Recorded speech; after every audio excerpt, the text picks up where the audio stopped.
Happy holidays, Merry Christmas, Happy Hanukkah, Happy Kwanzaa, Happy Boxing Day, Happy New Year, or whatever winter holidays you may be celebrating.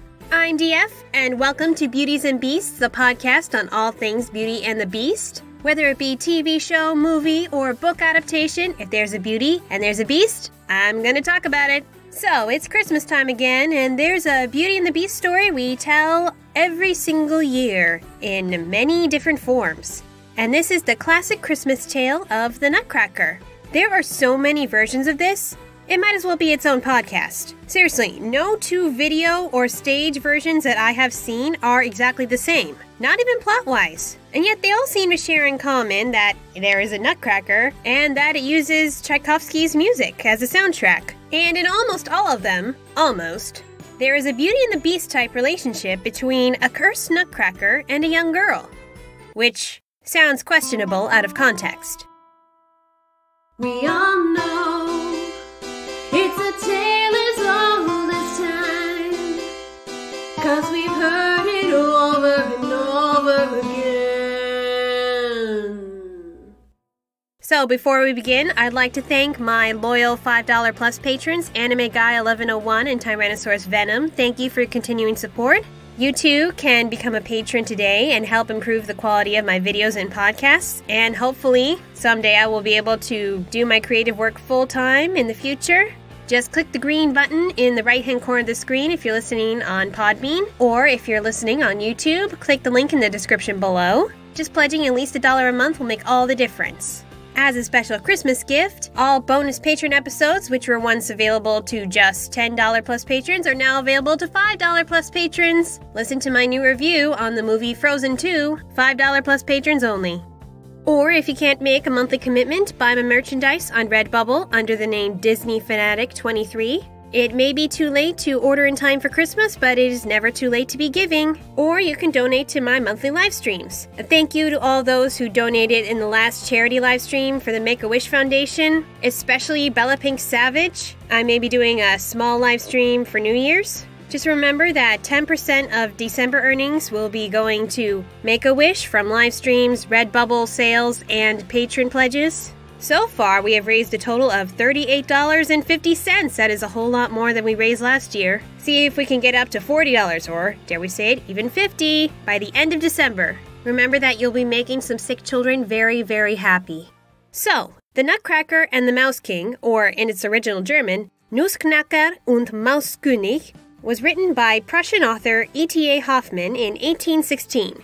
It tells the story of 7-year-old Marie Stahlbaum on Christmas Eve when she, her 8-year-old brother Fritz, and their older sister Louise are opening presents. Their godfather Drosselmeyer, who is an inventor, presents them with a clockwork castle with tiny people inside. And the kids quickly get bored of it because the clockwork people only do the same things over and over again with no change. They all open their gifts, and Marie notices a nutcracker under the tree and asks who it belongs to. The father says it belongs to all of them, but Marie can be his special caretaker since she's taken a special interest in it. The children pass around the nutcracker and crack some nuts until Fritz cracks one that is much too big and the nutcracker's jaw breaks. Marie is so upset at her brother and bandages the nutcracker with one of her ribbons. When it is time for bed, Marie stays downstairs by the toy cabinet as she puts the nutcracker to bed, telling him that everything will be all right. Godfather will fix you up in the morning. And for a brief moment, the nutcracker appears to smile, though Marie dismisses this as her own imagination. Then the grandfather clock in the parlor strikes, and Marie sees her godfather Drosselmeyer sitting on the top. Mice come out of the walls, with a 7-headed Mouse King leading the way. The dolls in the toy cabinet then come to life, with the nutcracker commanding their army, after he'd agreed to wear Marie's ribbon as a token. When the nutcracker is about to be defeated, Marie throws her slipper at the Mouse King, and then she faints into the toy cabinet's glass door, cutting her arm. Marie wakes up the next morning, bandaged, and no one believes her about the mice and the toys coming to life. A few days later, Drosselmeyer comes back with a repaired nutcracker, and then proceeds to tell the nutcracker's story. Once upon a time, there was a king and queen, and they had a beautiful daughter named Princess Pirlipat. I don't know about the name, though. The castle was overrun with mice who would eat up all the food that was meant for the king's banquet. So, the king hired the court inventor Drosselmeyer to create traps for all the mice. And the Mouse Queen, in vengeance, puts a curse on the princess, turning her ugly, giving her a huge head and a white beard like a nutcracker. Drosselmeyer, with the help of the court astrologer, searched for a cure, and learned that the cure is for the princess to eat the Krakatuk nut, which must be cracked and handed to her by a man who never shaved and never wore boots, and without opening his eyes, hand her the kernel and take 7 steps backwards without stumbling. Seriously, who writes these curses? This makes plastic surgery sound less insane. And it is, unless you're in a life-threatening situation. After years of searching, Drosselmeyer and the astrologer find the nut with Drosselmeyer's cousin, a puppet maker, and it turns out that his son is just the kind of man they are looking for. So, the king had promised his daughter's hand to whoever could crack the nut, and those who had tried had broken all their teeth. But when Drosselmeyer's nephew tries to crack the nut, he doesn't, and gives it to the princess with his eyes closed. The princess then swallows the nut and becomes beautiful again.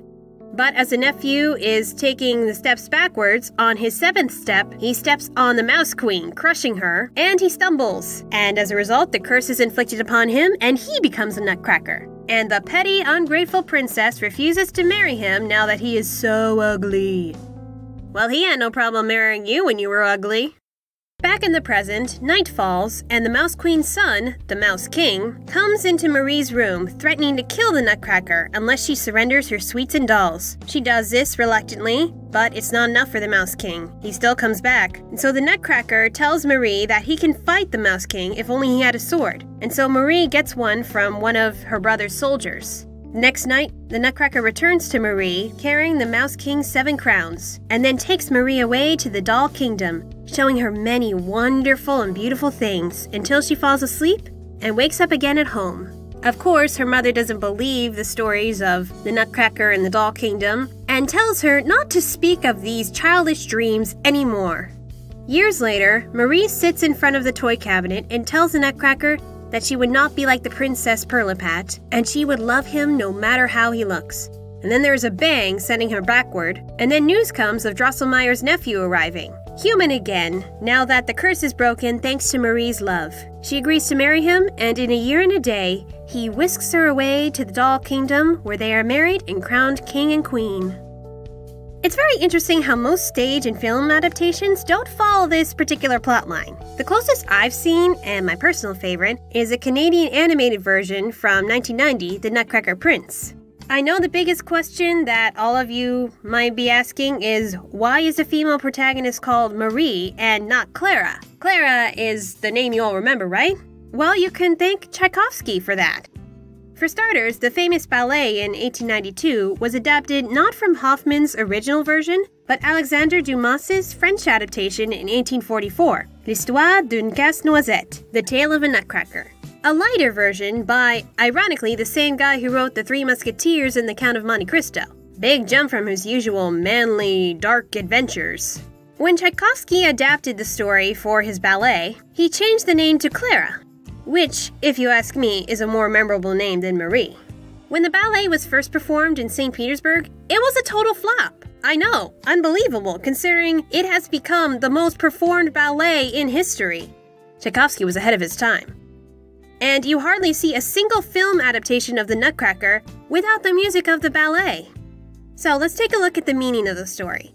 In here, we have a Nutcracker who is considered an ugly toy, like even the other kids regard him as ugly. And he was cursed while he was in the process of making another cursed person not ugly. Goes to show that you won't always come to a happily ever after helping somebody with their curse. Marie/Clara shows kindness and devotion to the Nutcracker despite how he looks. And she's got some guts when throwing the slipper at the Mouse King, so she is not a totally helpless girl. Although it is kind of weird that a 7-year-old is romantically paired with a doll who was a grown man when he was cursed. Probably why most later adaptations make Clara a little older or the prince a little younger. Although it is worth pointing out, in the original tale, they didn't actually get married until years later. Plus, it was the 19th century. Times were different.